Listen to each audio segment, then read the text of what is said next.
నమస్కారం. సుమన్ టీవీకి స్వాగతం. ద్వాదశ రాశుల వారికి ఆగస్టు మాసంలో నవగ్రహాల సంచారం ఎలా ఉంది? వాటి వల్ల ఎటువంటి ఫలితాలు ఏర్పడనున్నాయి? నమస్కారం. సుమన్ టీవీకి స్వాగతం.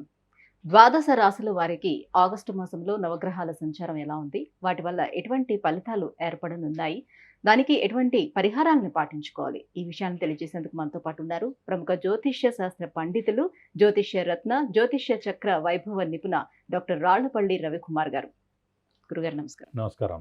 గురుగారు, ఈ ఆగస్టు మాసంలో ద్వాదశ రాశులకి ఎలా ఉండబోతుందో తెలుసుకునే ముందు నవగ్రహాల సంచారం ఏ రకంగా ఉందో తెలియజేస్తారా? తప్పకుండా. శరదిందు సమాకారే పరబ్రహ్మ స్వరూపిణి వాసరాపీఠ నిలయ సరస్వతి నమోస్తుతే. అందరికీ నమస్కారం. ద్వాదశ రాశుల్లో అంటే ఈ నెల ఆగస్టు నెల ద్వాదశ రాశుల్లో నవగ్రహాలు ఎక్కడ ఉన్నాయో ఇప్పుడు తెలుసుకుందాం. ముందుగా సూర్యుడు వచ్చేసి మనకి స్వస్థానమైన సింహరాశిలో ఉంటారు. అలాగే బుధుడు కూడా సింహరాశిలో ఉన్నారు.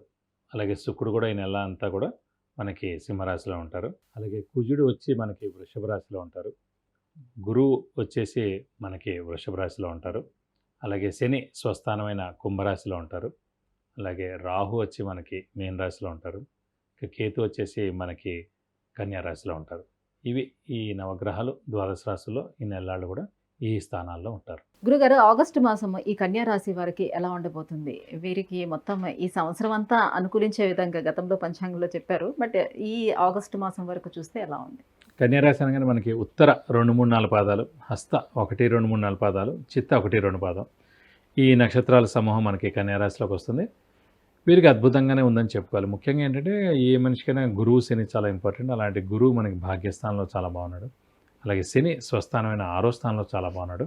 3, 6, 11 స్థానాలు అత్యుత్తమ స్థానాలండి శనికి. రాహుకేతులు కూడా అంతే. కన్యారాశి అధిపతి బుధుడయ్యాడు.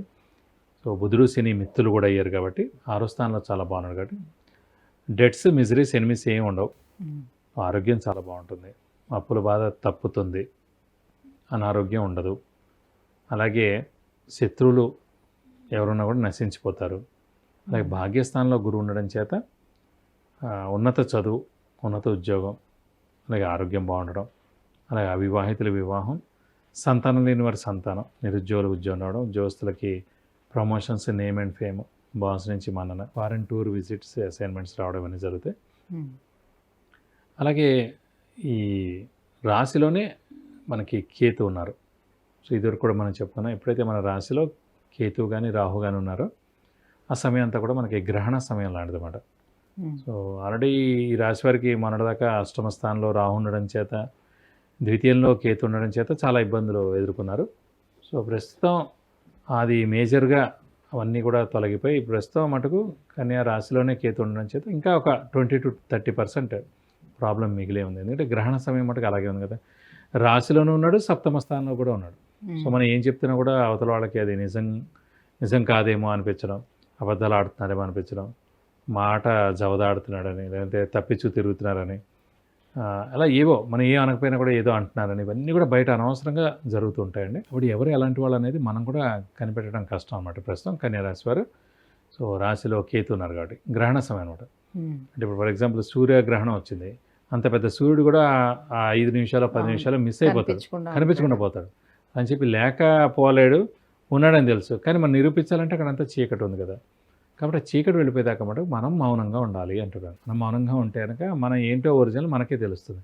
మనం ఏమాత్రం కంగారు పడినా, ఎవరో ఏదో అన్నారని చెప్పినా, మనం అనవసరంగా అంటే మటుకు మన పేరు బయటికి పోయి అనవసరంగా మనకి ఇబ్బందులు తలెత్తేందుకు అవకాశాలు ఎక్కువగా ఉన్నాయి.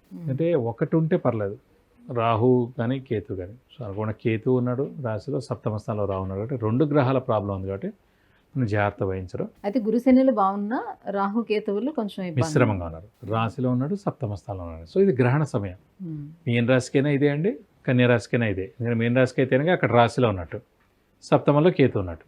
కన్యా రాశికి అయితే రాశిలో కేతు ఉన్నట్టు, సప్తమంలో రాహు ఉన్నట్టు. సో మీన రాశి, కన్యా రాశి ఇద్దరికి కూడా ఇదే వర్తిస్తుంది గ్రహణ సమయం అనేది. గురుగారు, మరి శూన్యమాసం వెళ్ళిపోతుంది, ఇంకా తర్వాత మళ్ళీ పెళ్లిళ్ళు వస్తున్నాయి కాబట్టి చేసుకునేందుకు అవకాశం ఉంటుంది కాబట్టి, సో అవివాహితులకు వివాహం అయ్యేందుకు ఎంతవరకు ఛాన్స్ ఉంటుంది? ఖచ్చితంగా 100% అవుతుంది. మొన్నటిదాకా ఏంటంటే అష్టమ స్థానంలో ఉన్నాడు గురువు, అస్సలు బలం లేదు. ఇప్పుడు భాగ్యస్థానంలో వచ్చాడు.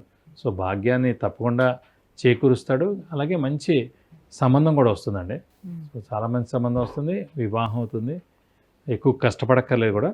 తప్పకుండా డిసెంబర్ లోపలనే అయ్యేందుకు అవకాశాలు చాలా ఎక్కువగా ఉన్నాయి. గృహయోగం ఎలా ఉంది వీళ్ళకి? గృహయోగం కూడా ఇందాక మనం చెప్పుకున్నట్టు 12 సంవత్సరాలకి 2 సంవత్సరాల మటుకు గృహయోగం ఉంటుందండి. అది మన రాశి నుంచి చతుర్థ స్థానంలో గురువు ప్రవేశించినప్పుడు లేదా భాగ్యస్థానంలో గురువు ప్రవేశించినప్పుడు సంవత్సర కాల లోపల ఎప్పుడైనా సరే. ఇప్పుడు కన్యారాశి వారికి భాగ్యస్థానంలో గురువు ఉన్నాడు కాబట్టి నెక్స్ట్ ఏడాది ఏప్రిల్ మే దాకా అక్కడే ఉంటాడు కాబట్టి ఖచ్చితంగా ఈ లోపలనే అవుతుంది. అండ్ ఇప్పుడు సరైన సమయం నడుస్తుంది కాబట్టి ఇప్పుడు మనకి మూఢం కూడా వెళ్ళిపోతుంది కాబట్టి మనకి ముహూర్తాలు కూడా స్టార్ట్ అవుతున్నాయి కాబట్టి ఆగస్టులోనే గట్టి ప్రయత్నం చేస్తే కనుక కన్యారాశి వారికి గృహప్రాప్తి వచ్చేందుకు అవకాశాలు ఎక్కువగా ఉన్నాయి. గురుగారు, మరి కన్యా రాశిలో ఉన్నటువంటి విద్యార్థులకు ఎలా ఉండబోతుంది? గురుబలం ఉంది కదా వాళ్ళకి. విద్యార్థులకు కూడా మెయిన్గా మనకు కావాల్సింది గురుబలం అండి. సో గురువు పరిపూర్ణంగా చాలా బాగున్నాడు కాబట్టి విద్యార్థులు ఏదైనా సరే గట్టిగా కష్టపడితే కనుక మంచి ర్యాంక్ సాధించడం, మంచి సీట్ సాధించడం, వెంటనే చదువు కంప్లీట్ అవ్వడం ఇవన్నీ కూడా జరుగుతాయి. కంప్లీట్ అయిన వాళ్ళు కూడా వెంటనే ఉద్యోగం వచ్చేది కూడా అవకాశాలు చాలా ఎక్కువగా ఉన్నాయి. అండ్ విదేశీయానం చేయాలనుకునే వారు చేసుకోవచ్చు. విదేశీయానం కూడా ఇది సరైన సమయం అండి. ఎందుకంటే మనకి శని బలం చాలా బాగుంది కాబట్టి, అలాగే గురుబలం కూడా బాగుంది కాబట్టి విదేశీయానం అటు విద్యార్థులకైనా సరే, చదువు నిమిత్తంగా, లేదంటే ఉద్యోగస్తులకైనా సరే, ఉద్యోగ ప్రయత్నం కోసమైనా సరే ఖచ్చితంగా ఇది సరైన సమయం. గట్టిగా ప్రయత్నిస్తే మీరు వెళ్ళేందుకు అవకాశాలు ఎక్కువగా ఉన్నాయి. సంతానం కోసం ప్రయత్నించే వారికి యోగం ఉంటుందా? సంతానం కూడా ఉందండి. ఎందుకంటే భాగ్యస్థానంలో గురువు చాలా బాగున్నాడు కాబట్టి, గురుబలం పరిపూర్ణంగా ఉంది కాబట్టి సంతానం లేని వారికి ఇప్పుడు పుట్టేందుకు అవకాశాలు ఎక్కువగా ఉన్నాయి. అయితే వీరికి శని గురువులు ఇద్దరు కూడా బాగున్నారు. ఎటొచ్చినా కూడా కొంచెం మిశ్రమ ఫలితాలను ఇస్తుంది రాహుకేతువులు కాబట్టి వీటి శాంతి కోసం ఎటువంటి పరిహారాలని పాటించుకోవాలి? రాశిలో కేతు ఉన్నాడు కాబట్టి వినాయకుడిని ఎక్కువగా ఆరాధించాలండి. ప్రతి బుధవారం వినాయకుడు అష్టోత్తరం చదువుకోవడం, లేదా ప్రతిరోజు వినాయకుడు అష్టోత్తరం చదువుకోవడం, బుధవారం మటుకు వినాయకుడు టెంపుల్కి వెళ్ళి 41 ప్రదక్షిణాలు చేస్తే కనుక దోషం ఎలాంటిదన్నా కూడా అన్ని విధాలా చాలా బాగుంటుంది. విద్య, ఉద్యోగం, వ్యాపారం, వాహనం, వివాహం, సంతానం, ఆరోగ్యం, ఐశ్వర్యం వీటన్నిటికి సంబంధించి విషయాన్ని తెలుసుకోవాలనుకుంటే కింద స్క్రోల్ అవుతున్నటువంటి నెంబర్కి వాట్సాప్ చేసి గురువుగారి అపాయింట్మెంట్ను పొందవచ్చు. గురుగారు, కన్యా రాశి వారికి ఆగస్టు మాసం ఎలా ఉండబోతుందనే విషయాన్ని తెలియజేసినందుకు ధన్యవాదాలు. నమస్కారం.